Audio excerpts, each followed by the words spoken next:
ప్రభాస్ అయిపోయింది, ఆయన ఫ్లాపు, పెళ్లి చేసుకోడు, ఏం చేసుకోడు, అది ఇది అంటాడు.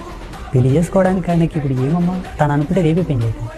ప్రభాస్ అనే ఆ ఒక వ్యక్తి, ఆయన బాడీ స్ట్రక్చర్ కానీ, బాడీ లాంగ్వేజ్, హావభావాలు, ఆ ముఖ వర్చస్సు, ఆ తేజస్సు, అఖండ రాజయోగ సంపన్నుడు, ఆయనకు తిరుగుండదు. ఏంటంటే ఆదిపురుషుడు సినిమాలో డైరెక్టర్ది తప్పు. ఆ కాస్ట్యూమ్స్ కానీ, ఆ అలంకరణ కానీ, ఆ గ్రాఫిక్స్ కానీ అవి మిస్టేక్ అయినాయి తప్పిస్తే, రాముడిని పర్ఫెక్ట్గా చూడాలనుకుంటే ప్రభాస్ లాగా ఉంటాడు. తాను ఉన్నన్నాళ్ళు ఇంకా పాన్ ఇండియా సినిమాలు చాలా చేస్తాడు. మీరు చూడండి, ప్రపంచమంతా మారుమోగే సినిమా వస్తుంది ఇప్పుడు. ఆయన ఫ్లాప్ అయ్యాడు, ఇంకా సినిమాలు బంద్ చేయడం ఎవరైతే అన్నారు చూసారా, అది అబద్ధం. అంతటి పాన్ ఇండియా స్టార్ కాగలిగే దీక్ష, దక్షత, అంతటి యోగ్యత, నైపుణ్యం ఉన్న ఏకైక వ్యక్తి ప్రభాస్. ఆయనను ఎవరు క్రాస్ చేయలేరు.